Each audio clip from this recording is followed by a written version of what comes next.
പിണറായി വിജയന്റെ രാഷ്ട്രീയ ചെറ്റത്തരം എന്ന പരാമർശത്തെ പരസ്യമായി വിമർശിക്കാതെയും കോൺഗ്രസ് യോഗത്തിനുള്ളിൽ കടന്നാക്രമിച്ചും ജി സുധാകരൻ ചെറ്റ എന്ന് തന്നെ വിളിച്ചതിൽ അഭിമാനമുണ്ടെന്നും ചെറ്റ എന്നത് തൊഴിലാളികളുടെ താമസസ്ഥലം ആണെന്നും ജി സുധാകരൻ കോൺഗ്രസ് യോഗത്തിൽ പറഞ്ഞു.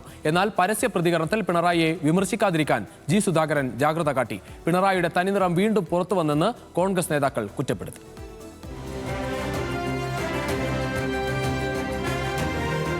സീറ്റ് മോഹിച്ച് ജി സുധാകരൻ UDFിലേക്ക് പോയത് രാഷ്ട്രീയ ചെറ്റത്തരമാണെന്ന പിണറായി വിജയന്റെ പരാമർശമാണ് രാഷ്ട്രീയ കേരളത്തെ ഇളക്കി മറിക്കുന്നത്. അമ്പലപ്പുഴ ബ്ലോക്ക് കമ്മിറ്റിയുടെ ജനറൽ ബോഡിയിൽ പിണറായിയുടെ പരാമർശങ്ങളെ സുധാകരൻ കടന്നാക്രമിച്ചു. താൻ പിണറായിയെ വിമർശിക്കില്ല എന്ന് പറഞ്ഞാണ് പ്രസംഗം തുടങ്ങിയതെങ്കിലും അതെന്റെ ഗുരുത്വമാണ്, എന്റെ ഗുരുത്വം വിമർശിക്കപ്പെട്ട അതേപോലെ ചെറ്റയെന്നല്ല, ഇനി വറ്റ മത്സ്യമെന്ന് വിളിച്ചാലും ഞാൻ ചെയ്ത പറയുന്നത്. ചെറ്റ എന്ന് തന്നെ വിളിക്കുന്നതിൽ അഭിമാനമാണ്. കാരണം ചെറ്റ അടിസ്ഥാന വർഗത്തിന്റെ വാസസ്ഥലമാണ്. അടിസ്ഥാന വർഗത്തിന്റെ പെരയാണത്. ആ ചെറ്റപ്പുരയെ ആക്ഷേപിക്കുകയാണ് എന്നെ ചെറ്റ എന്ന് വിളിച്ച വഴി. ഞാനും സാധാരണക്കാരനാണ്.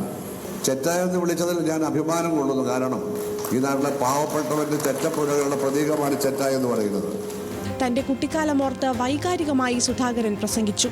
ഞാനൊരു 10-12 വയസ്സ് വരെ ഓലമേഞ്ഞ മൺകട്ട കൊണ്ട് ഭിത്തി ഉണ്ടാക്കിയ എൻ്റെ അമ്മ ചാണകം ചേർത്ത് മെഴുകുന്ന അവിടെ തന്നെ ആകെ 2 മുറിയൊന്നുമില്ല. ഞങ്ങൾ അവിടെയാണ് കഴിഞ്ഞത്. ചെറ്റ എന്ന വാക്കിന്റെ അർത്ഥം അറിയാൻ നിഘണ്ടു നോക്കണമെന്ന് പിണറായിയെ ജി സുധാകരൻ ഓർമ്മിപ്പിച്ചു. അദ്ദേഹത്തിന് മലയാള ഭാഷയുടെ അർത്ഥഭേദങ്ങൾ അറിയില്ല, നിഘണ്ടു വായിച്ചിട്ടില്ല. അദ്ദേഹത്തിന്റെ നിഘണ്ടുവിൽ ഇതിൽ മോശപ്പെട്ട ഒരു വാക്കില്ലെന്നാണ് പറയുന്നത്. എത്ര നിഘണ്ടു താങ്കൾ വായിച്ചു? ഞാൻ ഈ ലോകത്തുള്ള എല്ലാ ഇംഗ്ലീഷ് നിഘണ്ടുവും വായിച്ചിട്ടുണ്ട്. തനിക്ക് പാർലമെന്ററി വ്യാമോഹം എന്ന വിമർശനത്തിന് ധർമ്മട മണ്ഡലത്തിന്റെ രാഷ്ട്രീയ ചരിത്രം പറഞ്ഞായിരുന്നു മറുപടി. പിന്നെ പാർലമെന്ററി വ്യാമോഹമാണ് മുഖ്യമന്ത്രി വരെ പറഞ്ഞെന്നാ പറയുന്നത്.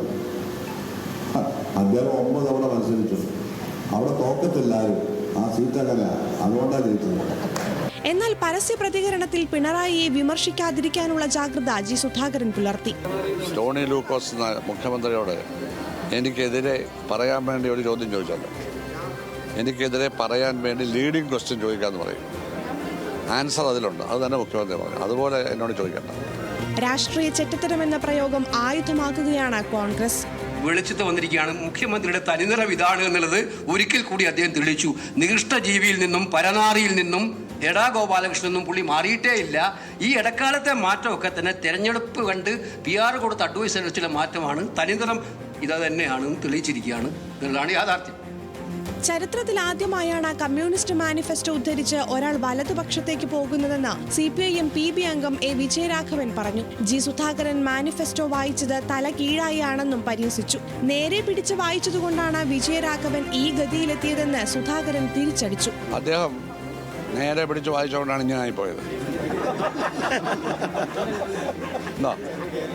അദ്ദേഹം ഇവിടെ ഒരു 10 മിനിറ്റൊക്കെ പ്രസംഗിച്ചാൽ എനിക്ക് 5000 വോട്ട് കൂടും. ഇതാ പ്രസംഗം. അമ്പലപ്പുഴയൊന്നും വിജയരാഘവൻ അറിയില്ല. ആലപ്പുഴ കമ്മിറ്റി കൂടാൻ വന്നിട്ടേ ഉള്ളൂ ചാർജായിട്ട്. ഈ നാടിനെ പറ്റിയൊന്നും അറിയില്ല. അതുകൊണ്ട് വിജയരാഘവൻ എന്തെങ്കിലും പറഞ്ഞിട്ട് പൊക്കോട്ടെ, ആ പാവത്തൊക്കെ വിട്ടേ.